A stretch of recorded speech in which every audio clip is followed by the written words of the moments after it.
I look back on my first job as Katie Couric's producer, and your first job, you really don't know much about quote unquote the real world. I remember someone the first they told me they were giving 2 weeks notice, and I thought that meant 2 weeks until they were going on vacation. Right? I didn't understand how the world of word worked.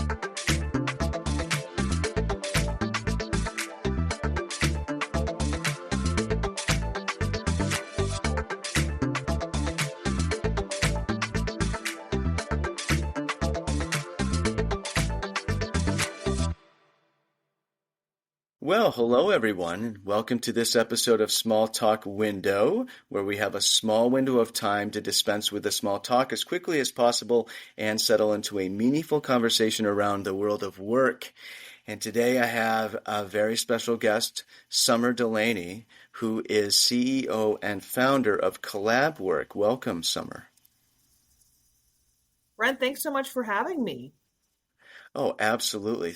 Thank you for agreeing to do the podcast. This is going to be a very interesting conversation today around talent acquisition and some of the new stuff that people can do to be far more effective at it. And I'm really looking forward to it. I know we're really chomping at the bit to get into it. But as I ask all my guests, if you would share with our audience just a little bit around, what animates you around the world of work? What gets you up in the morning and keeps you going day in and day out, your passion around the work world?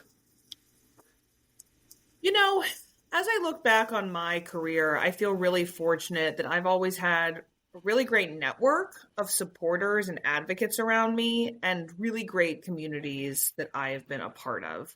I look back on my first job as Katie Couric's producer, and your first job, you really don't know much about quote unquote the real world. I remember someone the first they told me they were giving 2 weeks notice, and I thought that meant 2 weeks until they were going on vacation. Right? I didn't understand how the world of word worked. I remember being so overwhelmed, and I've been really lucky to find Facebook groups, Google communities, Slack channels that have really helped me in those safe spaces ask those somewhat awkward questions, or even questions about bettering my own professional development. What are salary expectations for certain roles? What responsibilities should I get for this title? What is the company culture like of an individual organization that I was looking to apply for a job there? So what really gets me up and gets me animated is I've just seen how powerful having your network being your net worth in your career. And I'm really passionate about educating people on the importance of building that advisory board, especially since the pandemic, through the wealth of digital communities that exist online. Oh, yeah, absolutely. I love that saying, though, by the way, your network is your net worth in your career. That's such a great way of putting it. And it absolutely is the case. Build your network from a very early time so that you have a lot of folks that you can reach out to, and it's really insurance for your career. It really is a great approach. Now, CollabWORK, maybe you could share a little bit about CollabWORK, and I think this is going to be a really good segue into what we want to talk about today around talent acquisition, some of the new ways of doing things, how they're much more effective than the traditional, conventional ways that we've all known for many years. Go back to digital communities, and I guess to introduce myself a little more to your great audience. I actually spent most of my career in media. So as I mentioned, my first job was Katie Couric's producer. I then was on air at Channel 11 in New York, WPIX-TV, the CW affiliate, essentially responsible for all their digital video strategy on Facebook, on YouTube, Instagram, other platforms. Got my MBA from Columbia, worked at News Corp doing partnerships, worked at Amazon Studios doing product management. And when I looked back on my career for all those roles, I never got them through applying cold online, never got those jobs through an interviewer reaching out to me. It was really through these digital communities I was in. It was the Media Mavens Facebook group. It was a Columbia Business School Slack community. It was a WhatsApp chat for, strategy jobs. Really, these opportunities came for me at times when I was actively looking, but a lot of times when I was passively looking, happily employed, not looking to make that move. But I trusted these groups and communities. I spent time networking in them to build that network we just talked about, to upskill, to learn about events. But really, they were also places I was discovering opportunities of jobs from highly qualified sources that I trusted. Again, I was spending time in these walled gardens. And so the idea for CollabWORK was I saw this happening to myself, and this is a trend that's been happening, especially since the pandemic. We've seen an 80% uptick in online community engagement in the past 4 years. We're seeing that 90% of Americans subscribe to at least one newsletter, with 74% subscribing to 10 plus.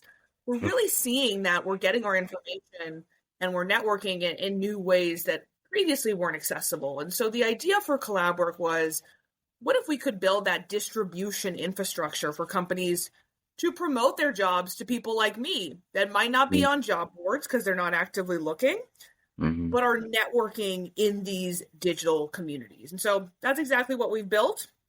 A proprietary infrastructure. We can integrate with 40 plus applicant tracking systems. We also can pull jobs from API calls or XML feeds.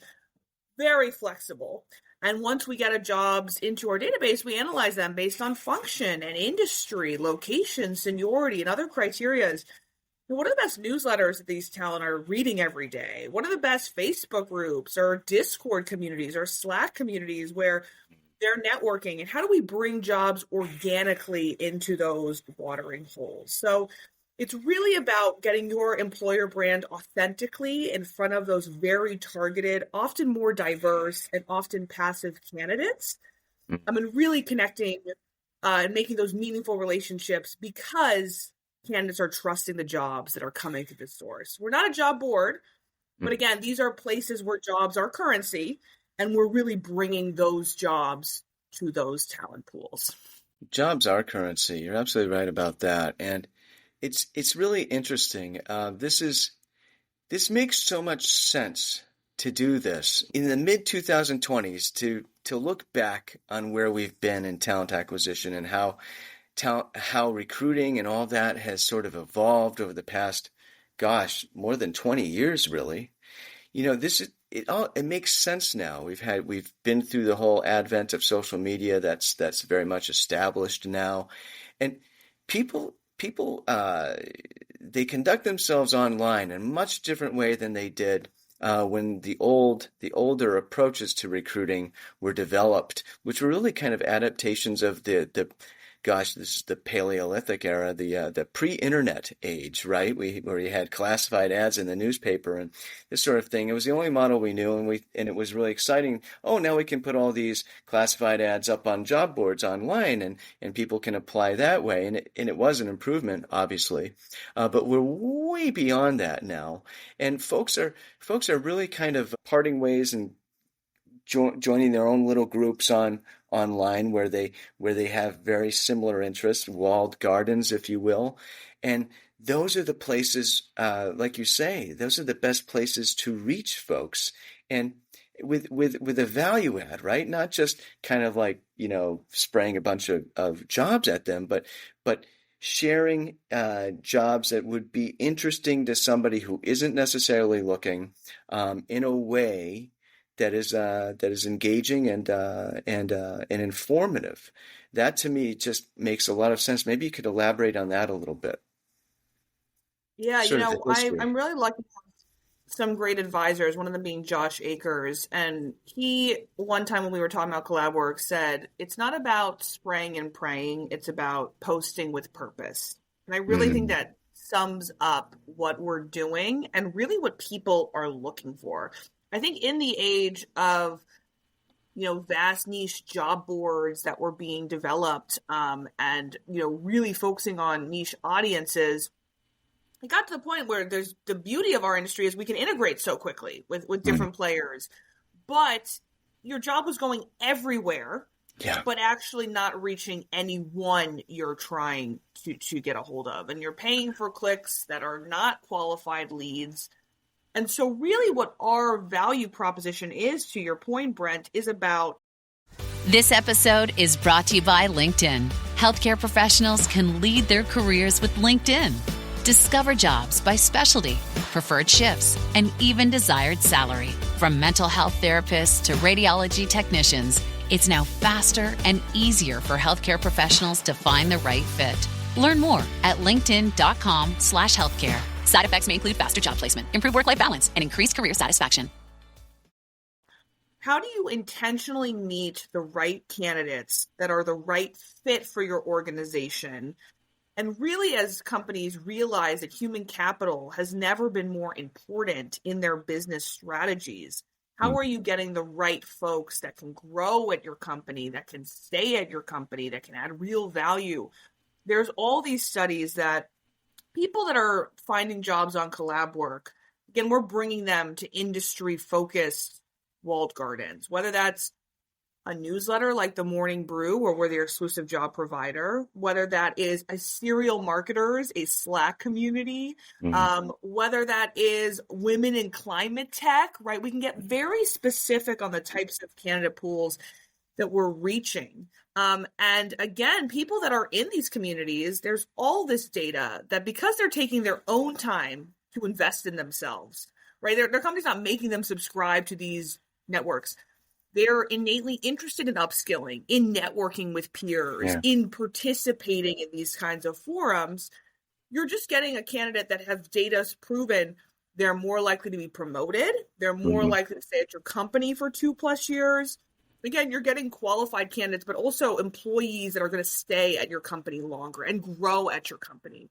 And so I think that having that authentic connection of meeting them where they are in the attention economy, fostering that relationship. Again, we're directing candidates right back to that applicant tracking system or that career page or CRM, wherever you want the candidates to go to meet your employer brand.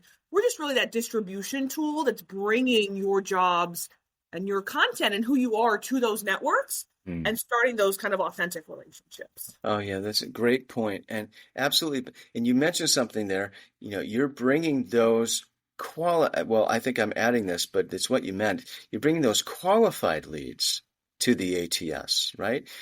This is not to disparage. There's a lot of folks that actually don't have jobs right now in this particular economy that are going to people's ATS and everything. But if you're just being bombarded, inundated with a large volume of job applicants at your ATS, you're not going to be able to sift through that. You're not going to be able to find the best talent. So I would say the inverse of this would be, or the flip side of it is, I would advise anybody who's looking for work right now to also embrace the new ecosystem and kind of understand that. Completely. Yeah. Yeah, I think. Go ahead. I always say that we hope candidates find jobs through us, right? Because we're generally meeting them in these communities where they're trusting. We hope we're that source that's bringing them authentic opportunities. Our proprietary AI analysis makes sure that, each time a job is shared in a community, we get better at the curation based on, which jobs got the most engagement, the most applies, the most hires, to make sure we're curating it.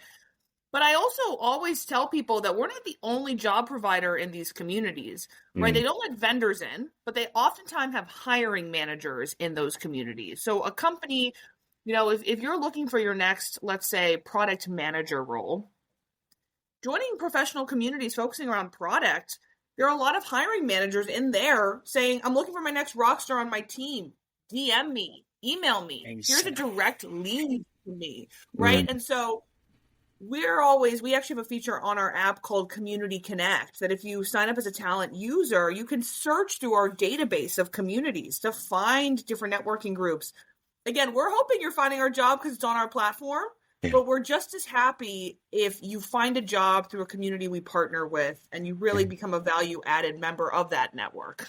Oh yeah, absolutely. And just to put a fine point on this, or an exclamation point maybe, is that the passive talent. It's just like you said, they're putting in the work of their own volition to improve themselves in their career.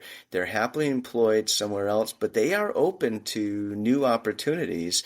And those are the folks, I mean, it's the war for talent we've heard about for years and years and years, and passive talent being sort of the holy grail of all that. You're not going to reach them even with niche job boards because they're not going to the job boards. They're not proactively looking. But if they receive word or some other sort of indication that there might be their next opportunity at the next place, right? Then they're going to be engaged. So it's really about a conversation and meeting them where they are and kind of just slowly but surely kind of circumventing that sort of existing large ecosystem that's out there for recruiting and trying a new way and leveraging what exists in the ecosystem still to make it as seamless as possible. Well, Katie Couric, as I mentioned, my first boss and still one of my biggest idols, was really lucky to work for her. She taught me a really valuable lesson, which was people love Katie Couric because she has been in their living room for decades. When she was on the Today Show, the first thing you did in the morning when you were making breakfast or getting your kids ready for school is seeing her deliver the news. Whether that was getting her colonoscopy done live on the air, whether that was September 11th, whether that's cooking with the latest celebrities, right? You feel like you know Katie Couric because, first of all, she's as personable as she seems, but she's been part of your life for so many years. And these digital communities are filling that void, right? Candidates are tuning in or logging on or reading, consuming, networking in these spaces each and every day. And so there's the trust that exists there.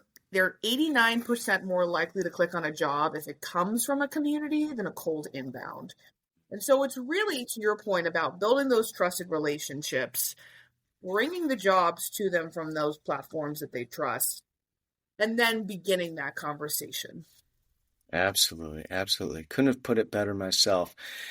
No, I'm really excited, and we have a really exciting white paper being published about some of these findings that I'm excited to share more about, not only what CollabWORK is doing, but how you can implement a community-first strategy in your own hiring practices. Yes, indeed.